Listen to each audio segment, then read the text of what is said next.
नमस्कार, अमर उजाला.com में आप सभी का स्वागत है। मैं हूं आपके साथ रचना। सुबह के 9 बज चुके हैं। एक बार फिर से उन तमाम बड़ी खबरों को लेकर हम आपके सामने हाजिर हैं जिनका है आपसे सरोकार।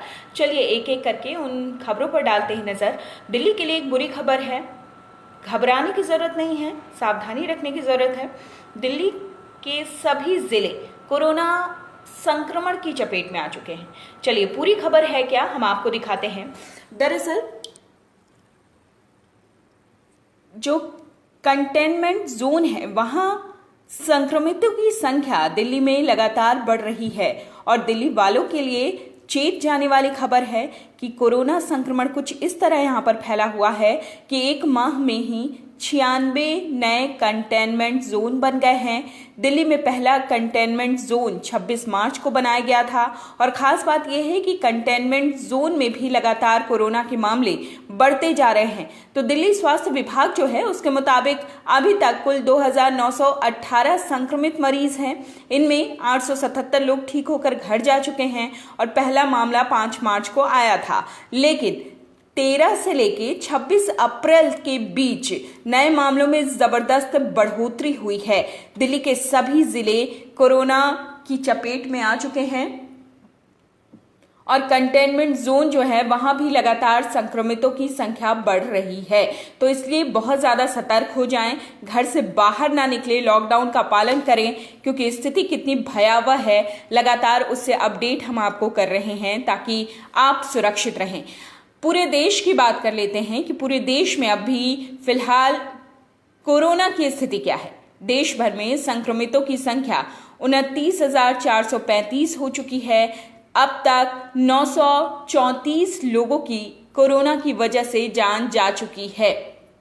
कई लोगों को अस्पताल से छुट्टी भी दी गई है, लेकिन संक्रमितों की संख्या लगातार बढ़ती जा रही है। ओडिशा में नए 7 मामले सामने आए हैं और संक्रमितों की संख्या यहां पर 118 हो चुकी है। दिल्ली गुरुग्राम बॉर्डर पर वाहनों की जांच की जा रही है।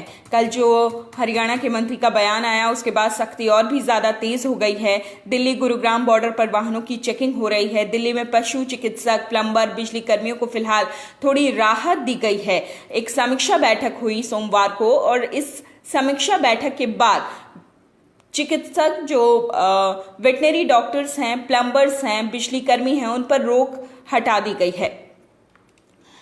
तो कोरोना से अगर बचना है तो आपको लॉकडाउन का पालन करना ही पड़ेगा क्योंकि हर रोज की स्थिति क्या है वो लगातार अमरुजाला.com आपको बता रहा है।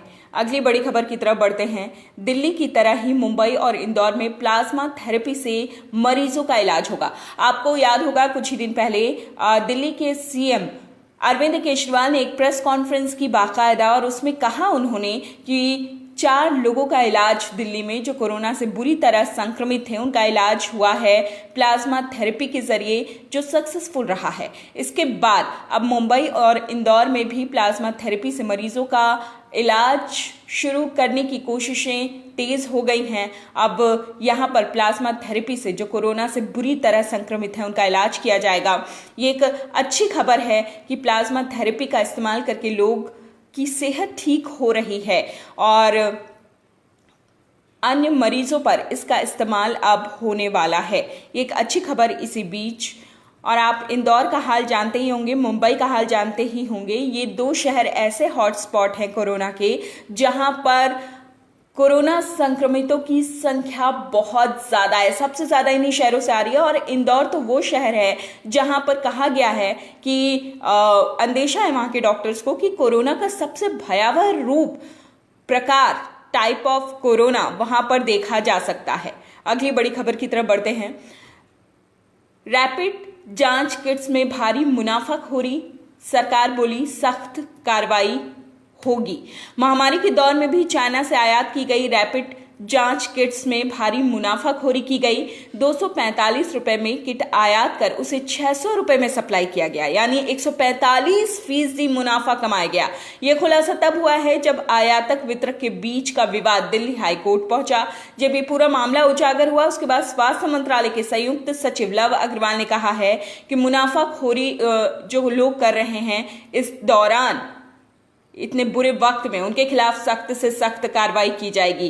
तो जो मुनाफाखोरी कर रहे हैं वो चेत जाएं, सरकार पूरे मूड में है कि उन्हें बख्शा नहीं जाएगा। अगली बड़ी खबर की तरफ बढ़ते हैं। 7 दिन के भीतर प्रवासी मजदूरों को घर भेजने की योजना बताए सरकार, ये सुप्रीम कोर्ट ने कहा है। सुप्रीम कोर्ट ने केंद्र सरकार से पूछा है कि देश के अलग अलग हिस्सों में फंसे प्रवासी मजदूरों को उनके घर भेजने की सरकार के पास क्या योजना है और 1 हफ्ते में सरकार अपनी स्थिति जो है वो स्पष्ट करे।